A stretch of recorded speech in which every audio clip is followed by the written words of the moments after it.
Welcome back to my garden here at Glebe Cottage in the autumn. I love this time of year.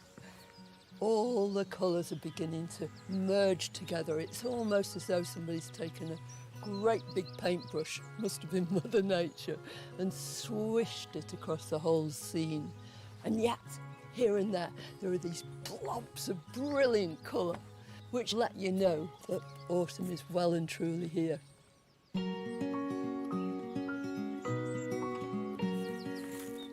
On the edge of a brick garden, the change in tree colour is heralding the new season. This is my beautiful bird cherry, Prunus padus colorata. It was the very first tree in the whole garden to come into leaf in the spring and then to come into flower soon afterwards. And very appropriately, aptly I suppose, it's the very first tree to start losing its leaves now in the autumn. And as they fall to the path and you walk along, they start to crunch. It's just such a beautiful sight. There's something so romantic about autumn and autumn colour, and yet at the same time, something very melancholy.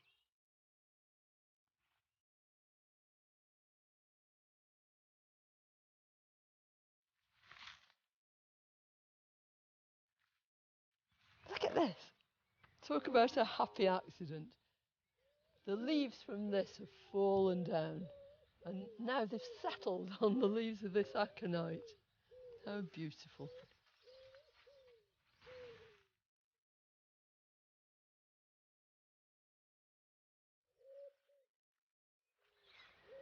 But the plants above all others, which really let you know what time of year we've reached, are the grasses. They're everywhere. Earlier in the summer, you hardly notice them at all, but now it's their time. There's so much to say about grasses, and we'll come back to them later, but first, there's a job I've been wanting to do for ages. The pigeon's serenading me again. So this is a very exciting moment because way back in the spring I took some basil cuttings from this beautiful orange dahlia. To take the basil cuttings I use my sharp knife to detach healthy young shoots, making slanted cuts almost down to the tuber. Then I push them into a pot of compost that contains sterilised loam and loads of grit for good drainage. 5 out of 6 of them have rooted, so that's not a bad success rate. And really I should have potted them on by now. But I've been waiting for you to come back because I was so excited to see these roots. So when I ease this out of here, if you come right down this stem you can see where I cut it, and then here it started to make a tuber. It's great, and they're already starting to make buds. Now normally when you take cuttings, the object of the exercise is to make as many plants as you can. So you'd pull them apart, give them individual pots and grow them on like that. But I've left it quite late, so I'm not going to separate them. I'll simply pot them as they are into a big clay pot so they can grow on together. I'm going to put just a couple of crocked broken plant pots into the bottom there, and that's just to help drainage and make sure the compost doesn't fall out of the bottom of there. And then I want loads of this in here first. So this is good potting compost because they're still going to want to carry on feeding because that's going to make those plants grow big and strong. Let's try this in there. So you want the top of that pot, and it would be the base of your cutting where it just joins the compost, that you want to be on exactly the same level as the compost you're filling in with. I think that's going to be just about it. Make sure it's nice and firm, and then top it up a bit. That compost is nice and damp, but I'll be watering these regularly, and then put some grit over the surface of that I like that sound. Not as nice as the leaves on the path, but still a bit of a crunch.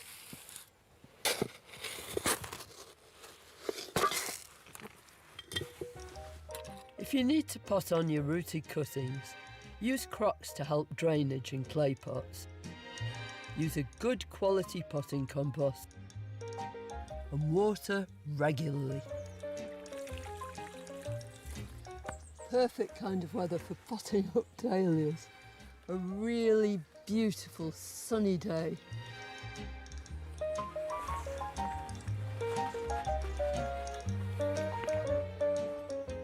Coming up, a tuber of another kind is ready to make an appearance.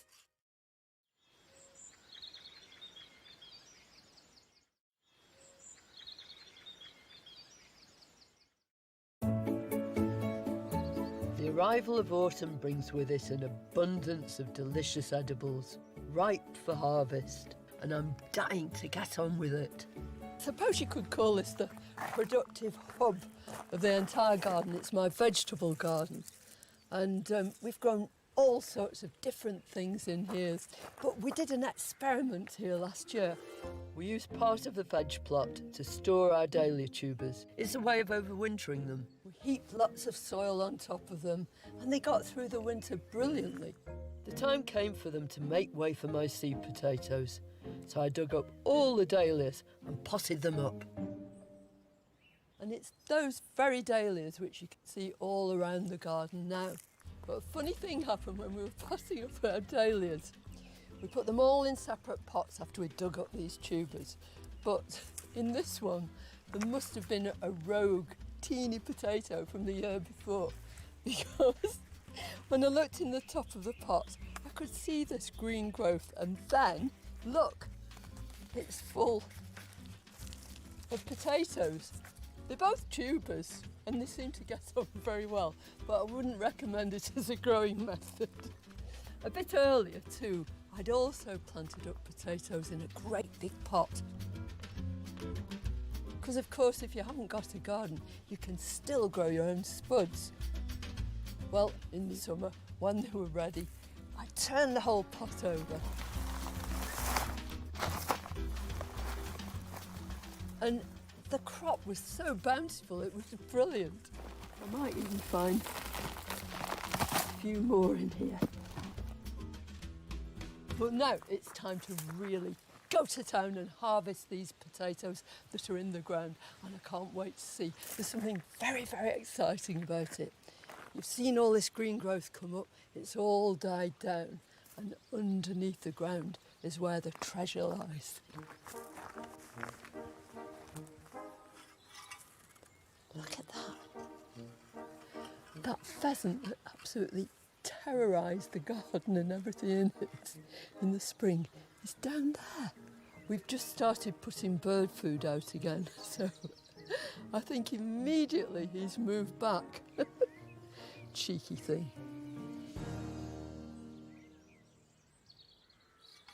How do you tell when your potatoes are ready for harvesting? When it comes to main crop potatoes, you wait for the haulms to die down.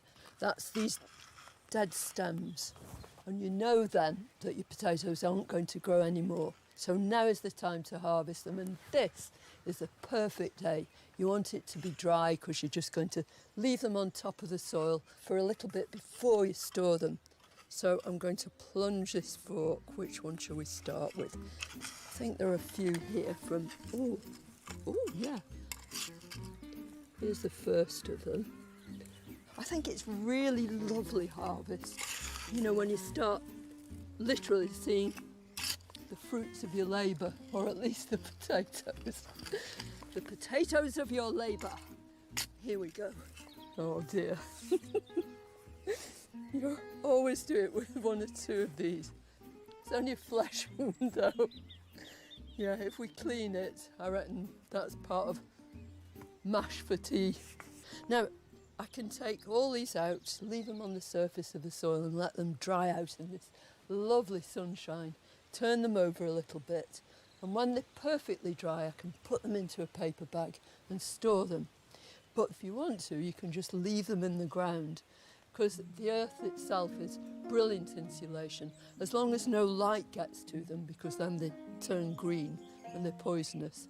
But if it's getting really, really cold and frost is threatening, then you can pile soil up on the top of them or just lift them then and take them indoors. You'll know your spuds are ready for harvesting when the stems or haulms have died down. Carefully dig them up with a fork.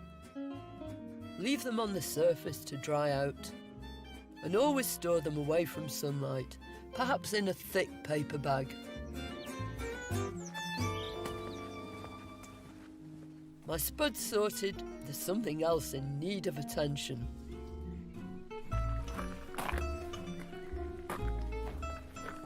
Oh dear, what's happening?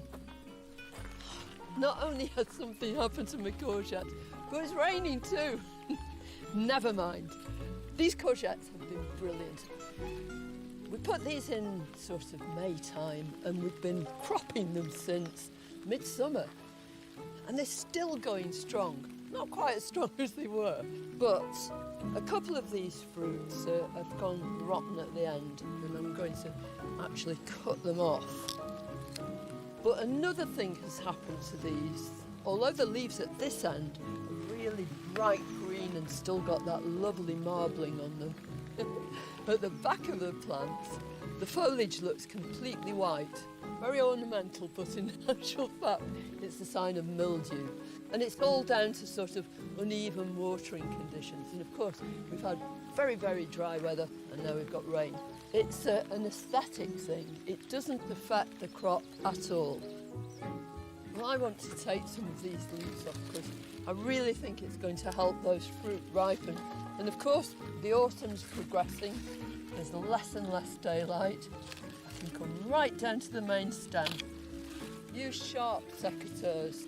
That's it. I think I'm really going to go to town on this plant because it's also exposing the growing tip of the plant. And you can see down here all these new baby courgettes just coming along brilliantly. Timber. One more here. See, it's even affected the stalk on this one, but it hasn't affected the fruit.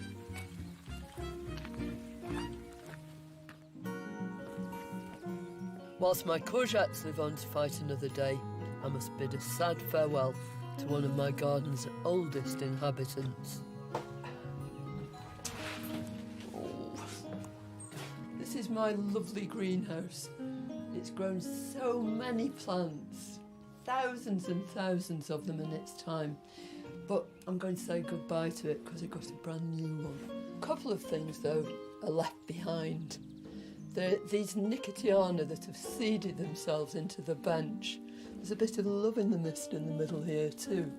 And I'm definitely going to leave these. I can't possibly take this down until I've saved some seed from them. This is Nicotiana Langsdorffii with these long lime green bells. And this is its close cousin. It's called Mutabilis because the flowers change from white to pink. There's a bee in here just doing its work as we speak. So even more seeds. Be really, really sad to take this down, but it's going to be going to a good home. It's been a real friend.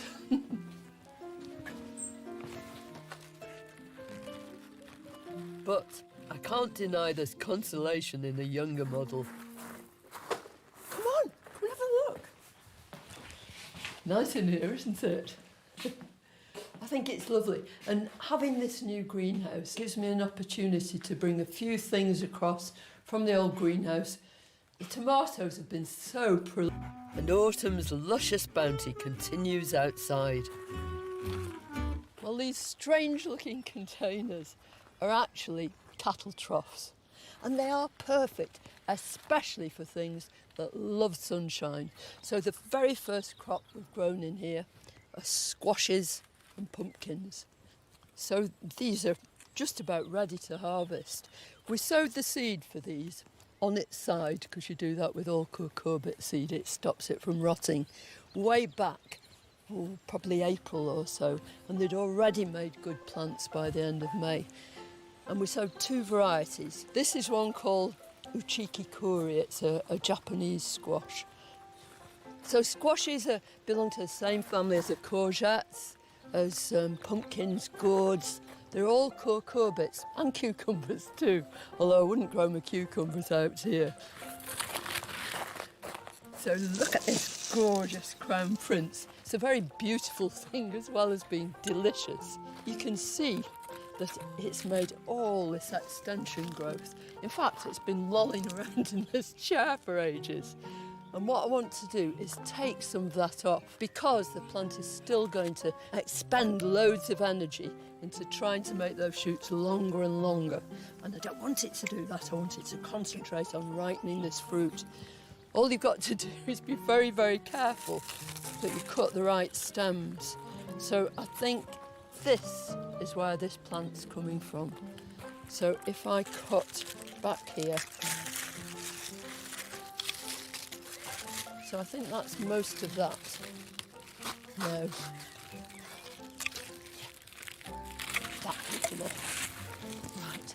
And that means also that the sun can really get at this and ripen it. Have you seen what I've done under these? I've put, can you see under there's a stone, just to make some sort of separation between the soil and the fruit itself. It's especially if the soil is very damp or slugs are a real problem, it helps with that.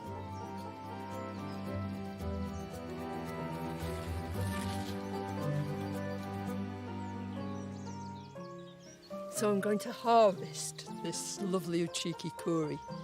But the interesting thing about this one is, here's the stem which has made this lovely squash. But then if you go further down the stem, there's another one. So I obviously hadn't cut the end back, and meanwhile it's decided to have a baby and make an extra one. So I think we'll have to harvest them both. I will have cut the stem there. And what you do when you're harvesting any squash or pumpkins, don't cut this supporting stem that goes directly into the fruit, because if you do, it can rot during the winter and go right back into the inside of the fruit. So I'm going to separate it first of all from the plant. Oh! And now I've got that stem, and I'm going to make a little sort of T-junction here. There and there. And that means that I can come along here, because this is totally detached now. There, cut here. So, do a bit of weightlifting, I think. It's so gorgeous and it's so autumnal. To harvest pumpkins and squash, don't cut the supporting stem. Instead, create a T-bar shape to prevent rot.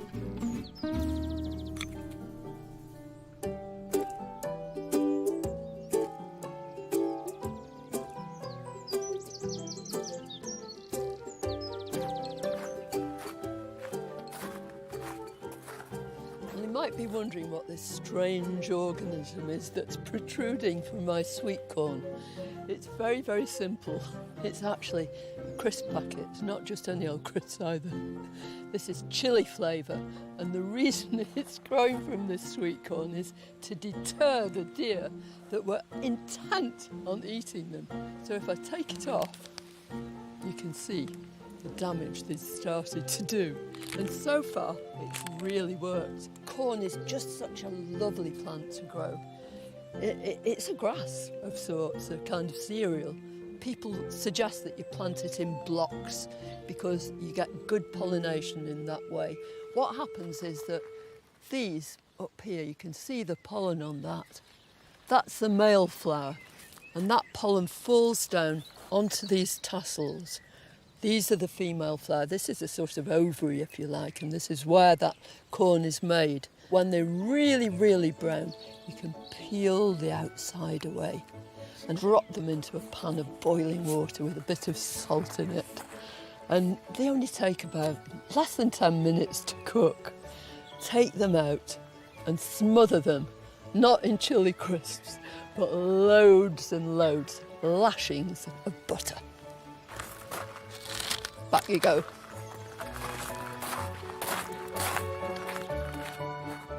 These gorgeous edibles aren't the only thing to shine this season.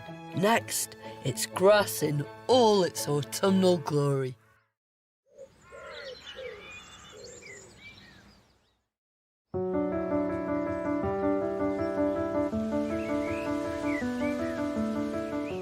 It's in the autumn that one group of plants begins to take over the limelight. It's at this time of year that we really begin to notice grasses. Walk along any road verge, under any hedgerow, and there they are, with their biscuity coloured stems and their beautiful, soft, wafting seed heads.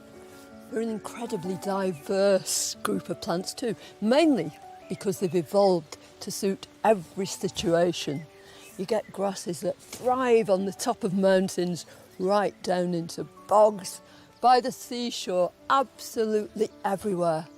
They cover about 2/5 of the world's surface. You couldn't be more successful than that. For humankind, they're extremely important. I mean, where would you be for your daily bread without them? At one time, the only grass we'd ever see in our gardens would have been the lawn, for kids to play on or to set off our beautiful borders with this green swathe. But times are changing. Over the last few decades, grasses have really gained in popularity as an ornamental feature in our garden. They bring something that no other plant can. This lovely softness, this waftiness, this sound, and the feel of the wind, especially the autumn breeze, running through them and creating a whole new atmosphere. Back at Glebe Cottage, our diverse conditions allow for all manner of grasses to thrive. In some places it's very sunny, and in some it's really, really well drained, but in others it's damp, and others shady, and it means I can grow a huge range of different grasses. When we're choosing grasses, it's vital to choose something which is going to thrive in the situation we want to put it in.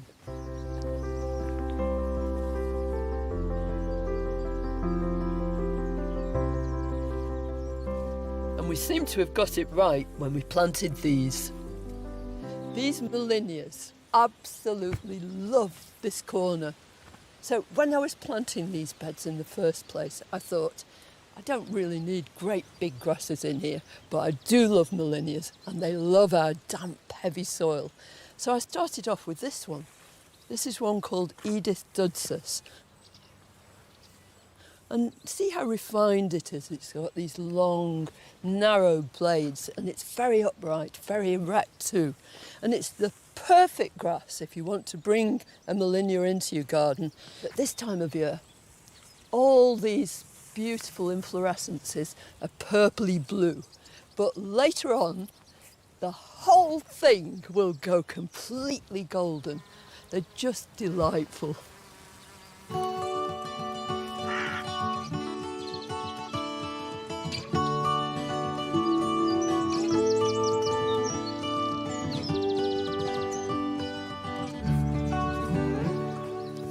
This grass positively twinkles, doesn't it?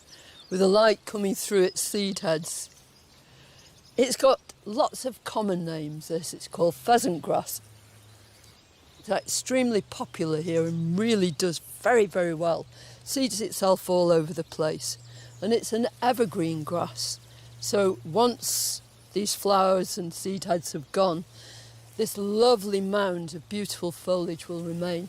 And one of the great things about it is that if you want more, you can grow it very, very simply from seed. And collecting it couldn't be easier. It's really straightforward. Each of these seed heads, although you can hardly see it at this stage, contains a whole lot of seed. So all you do is run your finger and thumb right along one of these. And you can actually feel it falling off into your hand. Bring with you an envelope, a paper bag, whatever it is, and just drop that seed. into the bag. I want some more. It's not going to spoil the grass at all, but it is going to give me loads of new plants.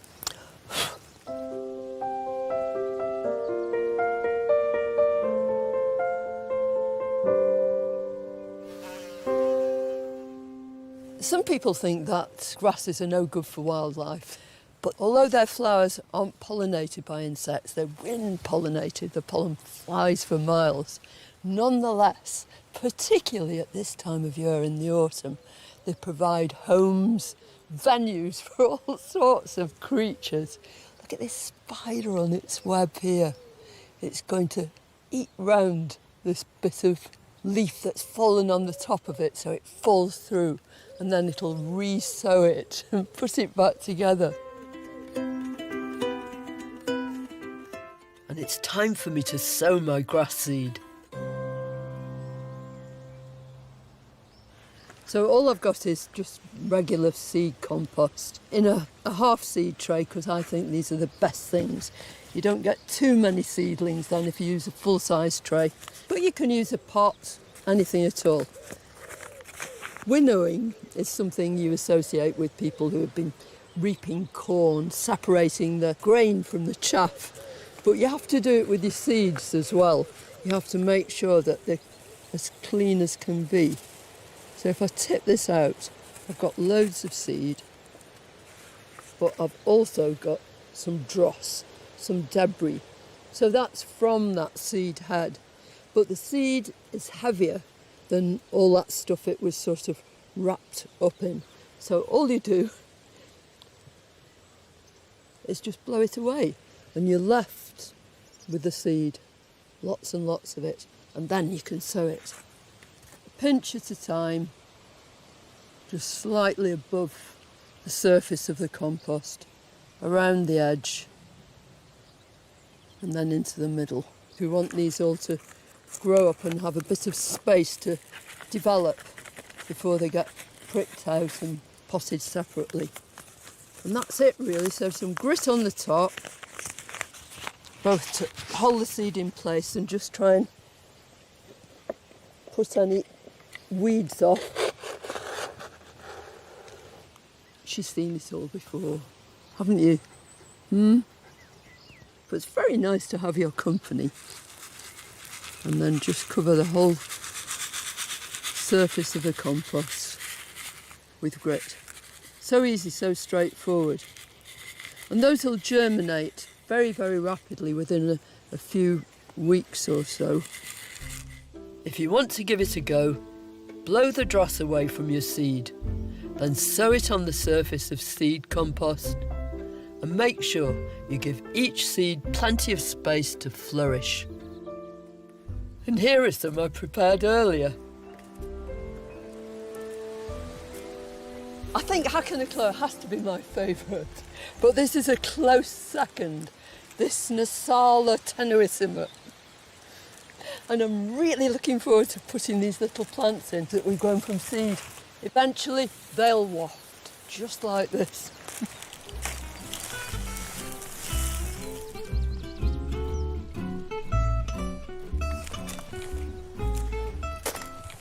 So we've got the wafty weather, we've got the wafty grasses. I want to add to this container. They'll grow and eventually they'll cascade over the edge of this pot.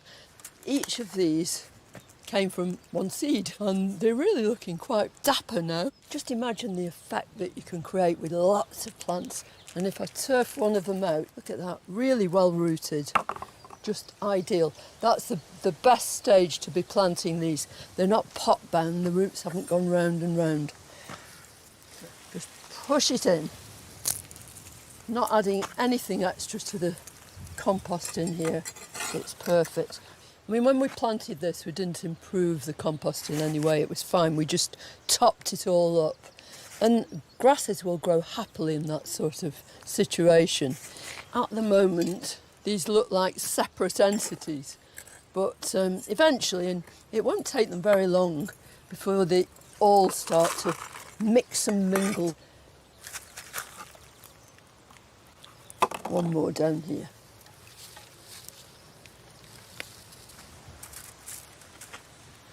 think that looks really quite nice, and it'll look even better in a few weeks.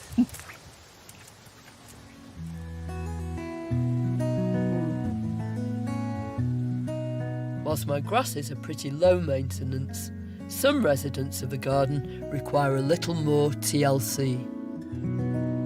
Just a few days ago, this dahlia was looking absolutely magnificent. It was full of these great big sort of dark red chocolatey blooms, but now it's looking decidedly dishevelled.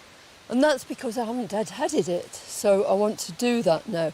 Really vitally important, especially with something like this, where each bloom sort of makes a statement, to take these down, right down to the next little side shoot where you can see that coming out, and where there's a bud, another bud here on the top of that one.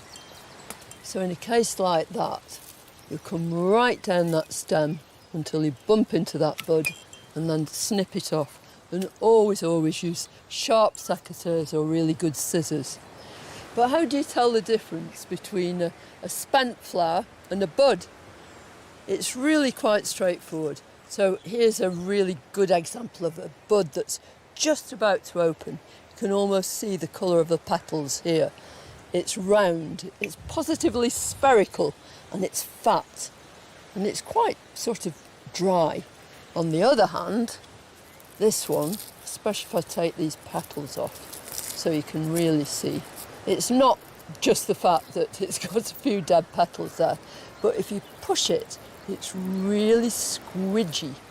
And that's because all those leftover petals inside are just on their way out. So I want to take that one off.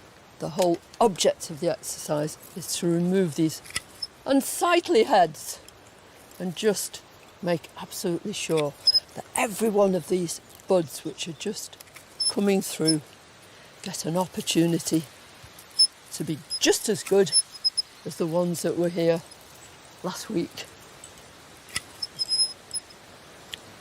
I apologise for my secateurs. They're quite squeaky, but they are very sharp.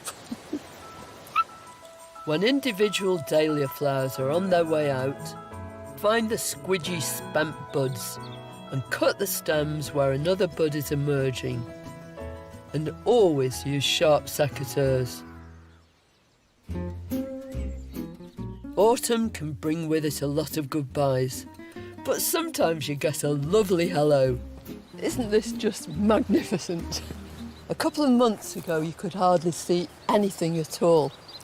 And then gradually these shoots came up. But once they get going, then they absolutely zoom. And this is a hedychium. It's a hedychium called Tara. And the common name for them is ginger lily, because they're very closely related to the ginger, the root ginger that we use in our cooking. In fact, you can actually grow those roots, put them into a pot, and you'll get a plant not as magnificent as this, but one with these glorious leaves. But with this one, it's the flower, isn't it, that really, turns you on. They're all just waiting to open. But this was the first.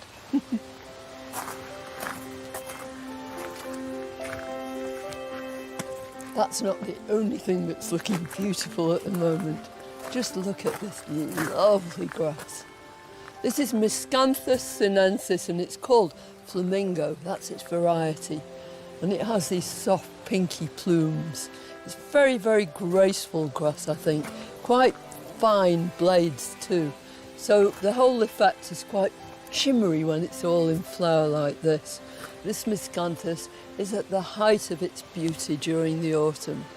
But when it changes and these stems become straw-coloured and these flower heads, the old inflorescences, actually become very fluffy and soft. Don't chop it down, because it's just as beautiful then, and it will continue right the way through the winter. Grasses are so diverse. I don't know how any garden could be without them. Next, how to use grasses to bring different textures to your seasonal displays.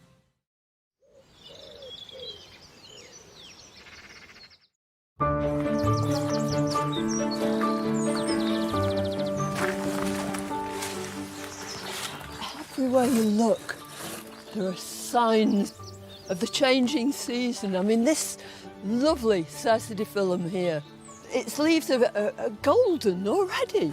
You can see through the branches too. And what you can't see is what I can smell. I can detect this gorgeous aroma. It's positively delicious. It sort of smells of burnt sugar, and it's everywhere in the air. And this lovely cornice that was filled with these big white bracts with tiny flowers in the middle. All those bracts have gone, and in their place are these beautiful berries.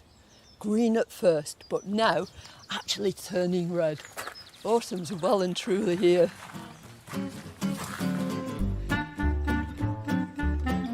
And I want to celebrate its arrival with a dark and moody display. This is the season when this magnificent plant really comes into its own. It's called Angelica gigas. It's from Asia, where it grows in woodlands.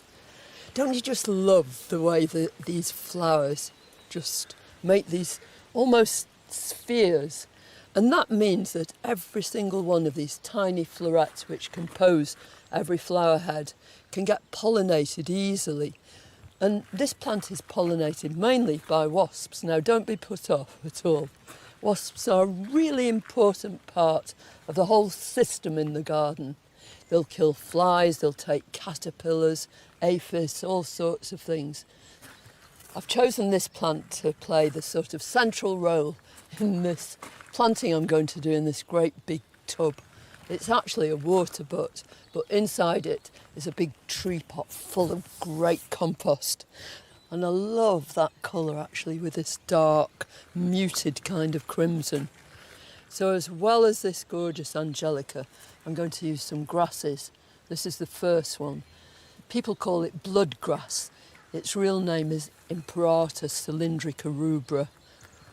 And I think it's ideal to go around the base of this plant. Yeah. Grasses are great for adding different textures to a display. And this next one will work perfectly alongside the blood grass. Some more grassage. This is east meets west. This is a lovely North American grass. It's called switchgrass. It's Panicum virgatum, and this variety is called Shenandoah or Shenandoah. I adore these grasses at this time of year because it's now that you get these tiny twinkling sort of seed heads on it, and then all the leaves turn from very glaucous bluey green, tipped with red and crimson. It's going to go beautifully with that Angelica, I think.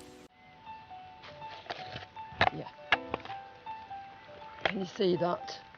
Decent root there. I don't really need to take any of it out at all. It's going to settle in beautifully. So I'm going to put this one right in the front. Look at those colours together, aren't they just right? Yeah, you couldn't have painted it, could you? Now from a blood grass. This grass, I've never ever seen it flower. You grow it for its foliage, and this is how it spreads. It just sends these little rhizomes under the ground and up it'll come. This switchgrass is very light and airy. It never takes over. It really does mingle well. I think we'll have that one on this side.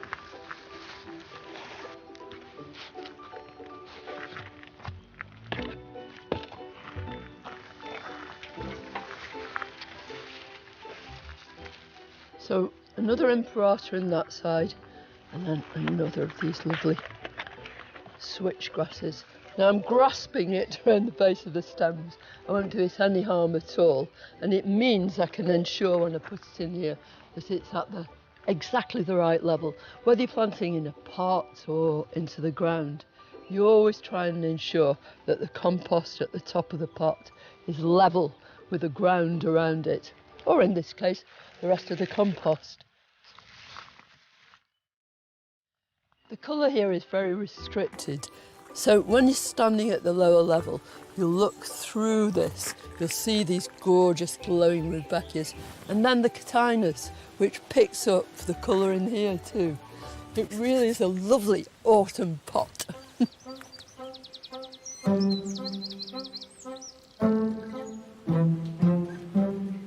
One of my very favourite things about this time of year is getting to do my food shopping in my own back garden. I think there's enough for you too.